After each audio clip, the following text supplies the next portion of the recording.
now for our lead story tonight that comes from the snow-covered mountain caps of Switzerland. Davos is the destination for the world's rich and powerful, and from the looks of it, India is the buzzword. None other than the Prime Minister is leading a high-powered delegation of more than 130 dignitaries. And do note that Narendra Modi is the first Indian Prime Minister to attend this summit in 20 years. The last one was H.D. Deve Gowda in 1997.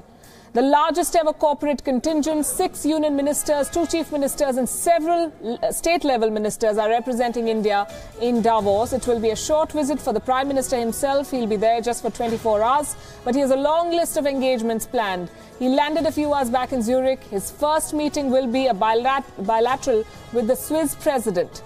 After that, he's expected to attend a reception and a dinner meeting with top CEOs from around the world. At least 20 CEOs of Indian companies and 40 chief executives from the world over will be there. The big ticket event is tomorrow, when Prime Minister Modi is scheduled to address the opening plenary, during which he is expected to make a pitch to foreign investors.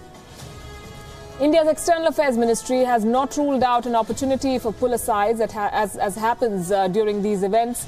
Before he left for Davos, in fact, Indian Prime Minister Narendra Modi sat down with WION to talk about what he hopes to achieve at the World Economic Forum. Bharat एक आकर्षण का केंद्र है। अर्थ जगत का ध्यान भारत पर केंद्रित है। एक तो भारत की आर्थिक स्थिति बहुत तेजी से विकास की ओर बढ़ रही है। ये दुनिया ने स्वीकार किया है। दुनिया की जितनी ही रेटिंग एजेंसीज हैं, वर्ल्ड बैंक हो, IMF हो, मूडीज हो, सब कोई कह रहे हैं। तो एक तरफ तेज गति से आगे चल रही अर्थव्यवस्था जी, और दूसरा डेमोक्रेटिक वैल्यूज, एक ऐसा यूनिक कॉम्बिनेशन है कि जिसके प्रति विश्व को एक आश्वस्त होता है।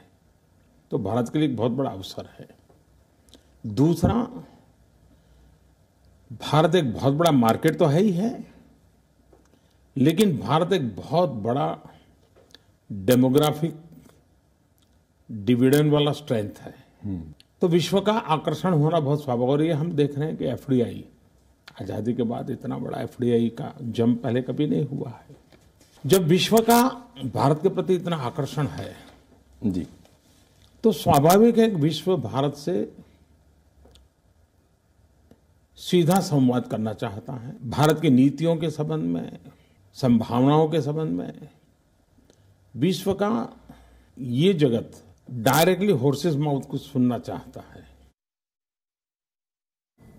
It's the global economic high table, and it's looking forward to what Prime Minister Modi has to say. Here's what Klaus Schwab, the founder and the chief executive officer of the World Economic Forum, said ahead of the Indian Prime Minister's speech.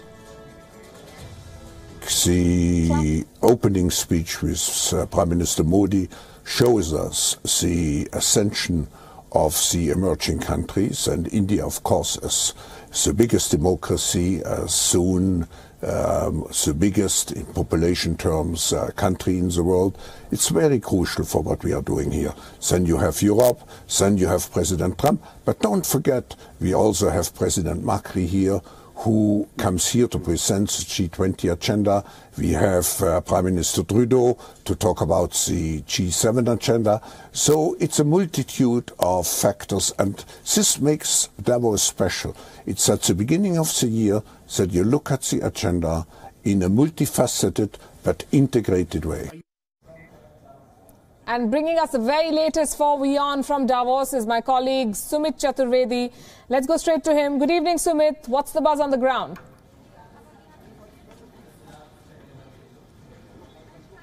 Well, Palki, the whole thing, town of Davos has actually become alive since today, because the World Economic Forum is going to start because dignitaries have started to come in, beginning with PM Modi today afternoon. All other dignitaries are coming, or they will be arriving today evening. The only thing is that weather has made things worse, but they are coming nonetheless.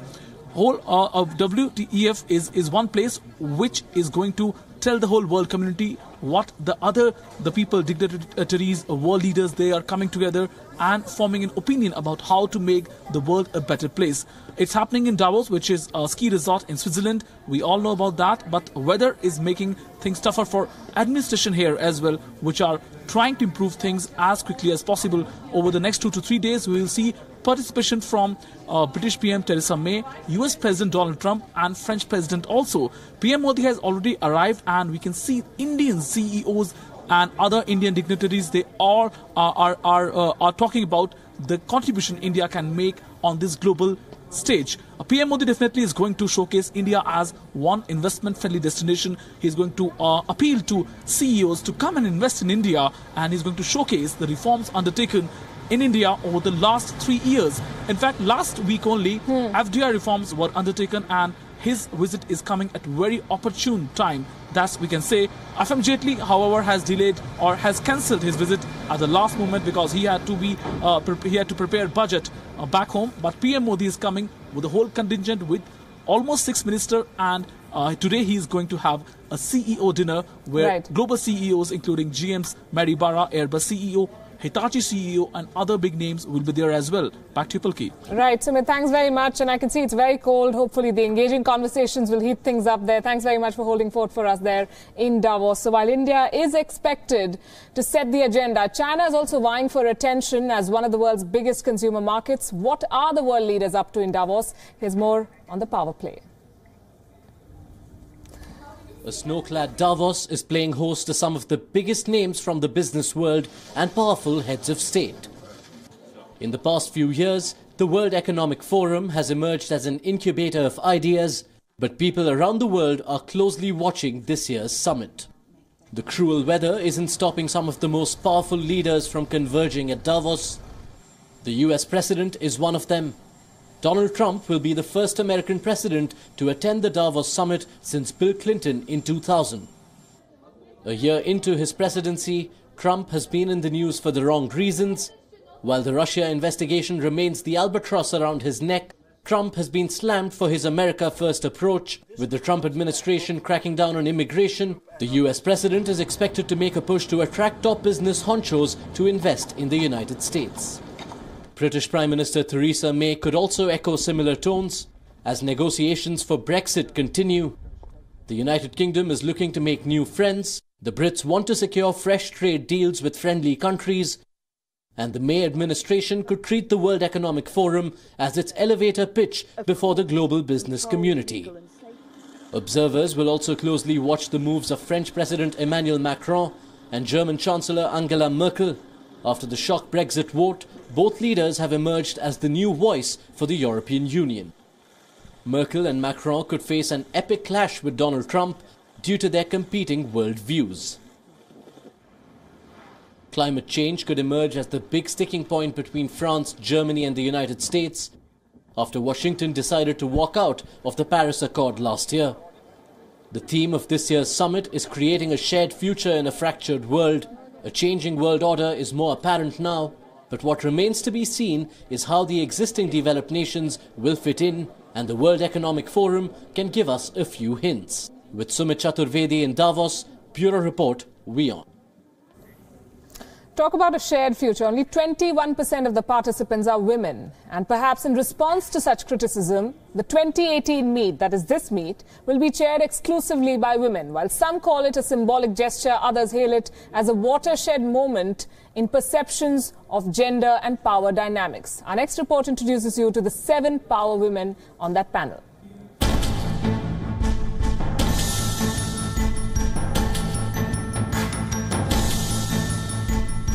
A plush Swiss ski resort and an exclusive summit of mostly men, most of them rich and powerful.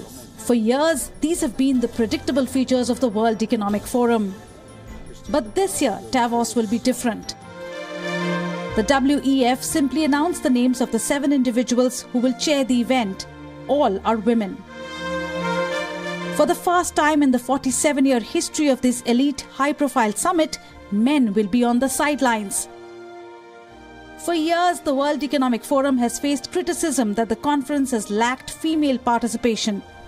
This resulted in Davos Man, a catch-all term with negative undertones that summed up the largely male nature of the event. This time, the WEF's only statement on its all-women chair was to say co-chairs were chosen to reflect global stakeholders. They are all leaders in their fields, unquote. The co-chairs include International Monetary Fund Director Christine Lagarde, IBM Chief Executive Ginni Rometty, and Norwegian Prime Minister Erna Solberg. Indian social entrepreneur and activist Chetna Sinha is among those co-chairing the World Economic Forum's annual congregation in Davos. She's the founder of the rural cooperative Mandeshi Bank for Women. Besides being a microfinance banker, she's also an economist and a farmer. Sinha will be joined by Isabelle Catcher, head of the French energy conglomerate Engie, Italian physicist and Director General of the CERN Particle Physics Research Center, Fabiola Gianotti, and International Trade Union Confederation General Secretary Sharon Barrow. Despite the all-female lineup, women in senior roles in industry are still the exception, and gender inequality remains a global problem, particularly the gender pay gap.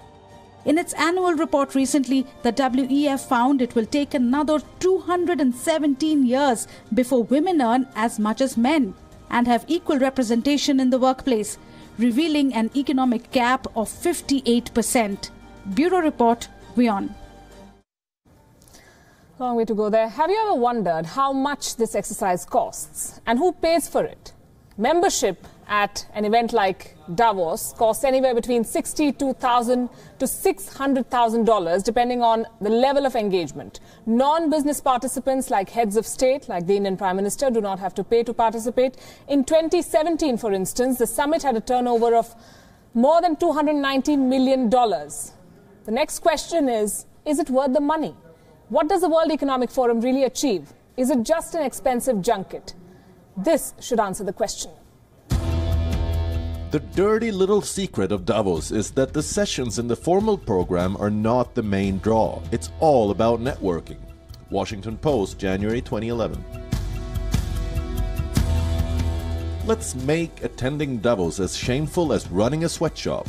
Opinion piece in The Guardian, January 2016. The real action at Davos happens away from the staged set-piece events, in a blizzard of socializing, glad-handing and pontificating, or speed networking, during which not one eye is met as people scan the room for more important backs to slap. The Telegraph, January 2015. World Economic Forum in Davos, an annual event, has had its share of critics. There have been protests this year as well. But its organizer and founder insists. Governments, business, civil society cannot address alone the multifold challenges we have on the global agenda. We need collaborative efforts. And Davos has become the annual, most representative, high-level, multi-stakeholder summit. And world leaders make a beeline at Davos year after year. Little doubt it's an expensive affair. उनके लिए उनकी likes हैं but बताया गया है मेरे को कि वो हर तरह का खाना पसंद करते हैं vegetarian so because we are doing Indian food so we are giving him all different kinds of food because he'll be having our food in 3 different venues so that's what I've been told. I don't know how many more so but yes everywhere the food is different and something which he will like. It's like घर का स्वाद Davos में.